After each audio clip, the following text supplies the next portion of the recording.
In this video, I'm going to demonstrate the process for calculating or hand calculating a probability density function. You do not need to do this for class. I'm doing this so hopefully you better understand the mathematics that underlie a normal probability distribution. Now, I'm only doing the calculations for one data value. To build a real normal probability distribution, this calculation is needed for every possible value of x in the population. For this calculation, let's assume the population mean is 100 and the population standard deviation is 15.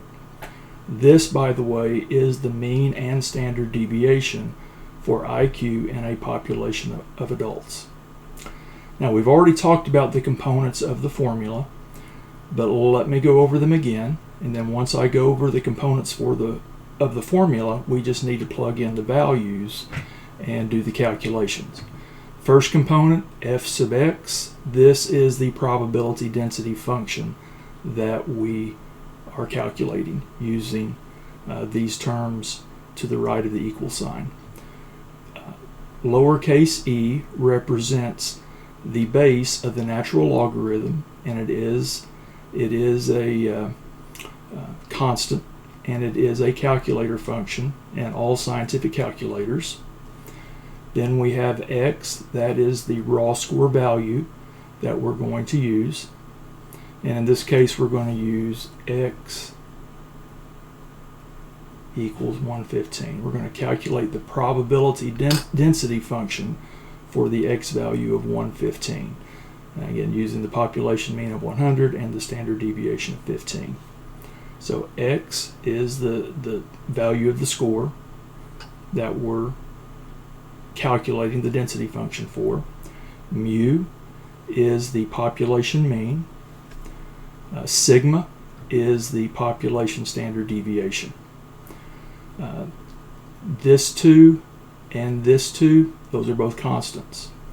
And pi is pi, the value of pi, 3.1416, or we're going to use that number to represent pi. Now keep in mind, the symbol pi is not always used the same way. In other calculations, when if we're talking about discrete probability distributions, the value of pi is not 3.1416, but in this calculation, it is traditionally what we think of for pi, 3.1416. Okay, that's all there is to the formula. Now, this is a slight variation of one of the formulas that I've shown you already. I've just simplified it a little bit for calculation purposes. So let's go ahead and plug in our values, and I'm going to try to give myself plenty of space here. So we're going to use 2.7183 to represent e. I'm going to go ahead and put my line in there. 2.7183. Now it actually goes out to more decimal places than that. I'm just using that to represent the base of the natural logarithm for this calculation. Then we have the exponent for this base, and it's going to be negative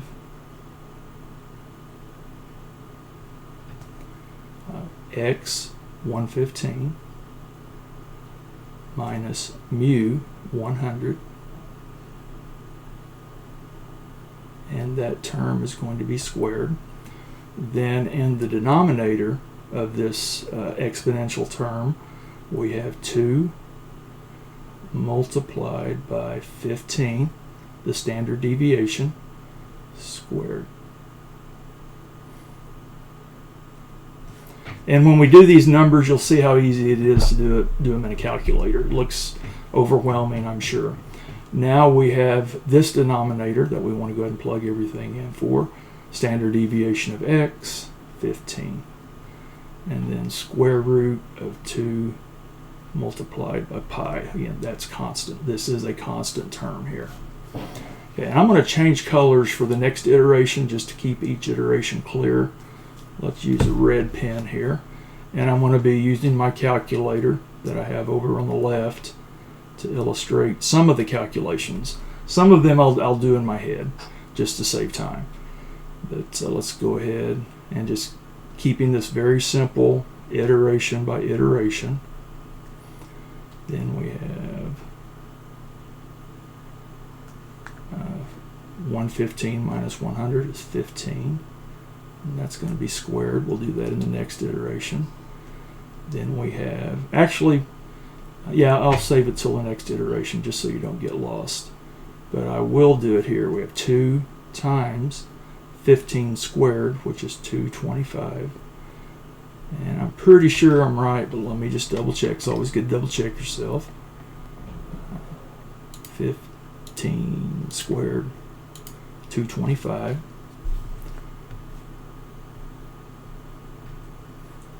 Now we have 15 times the square root. What is the square root of 2 pi? Let me back out here. Let's go ahead and do the square root of 2 times pi in the calculator. And again, we can do all this in the calculator. Go ahead and clear this. We have second. Square root is a second level function on this calculator. So second square root 2 times pi, enter, 2.5066.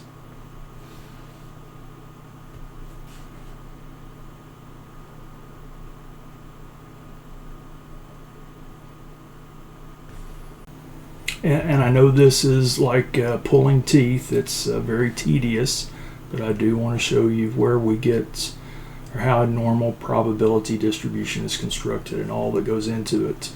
Of course, computers are a big aid in this day and age for doing all this. What I'm doing here can easily be done in Excel and other stat packages. So let's go to the next iteration. This iteration is complete, I think. Go ahead and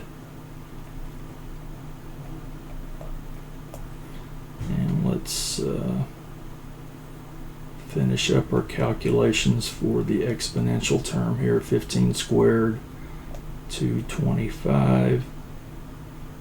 Then 2 times 225 is 450.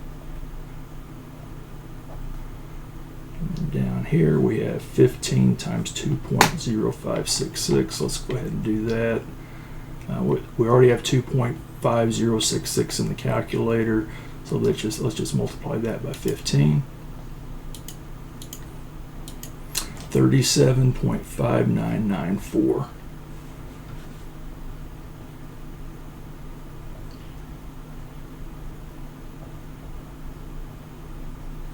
All right, that's it for this iteration. So let me change pen colors. Let's go with green this time. Again, we have formula, first iteration, second iteration, third iteration. This will be our fourth iteration. Go ahead and bring it up here. Equals. Now what we need to do in this iteration is calculate this term, and we can do all that in our calculator. Let me go ahead and bring down my 37.5994.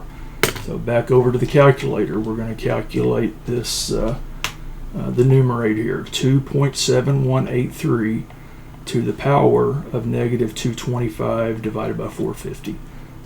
Okay, and to calculate the numerator that we have here, let's do that in the calculator, and we need to do second. To get to the natural logarithms, it's a second level function, so second e to the x, so we've got e to the power of whatever we put in there, and we want negative 225 divided by 450, enter, 0.6065. 0.6065. Whoops.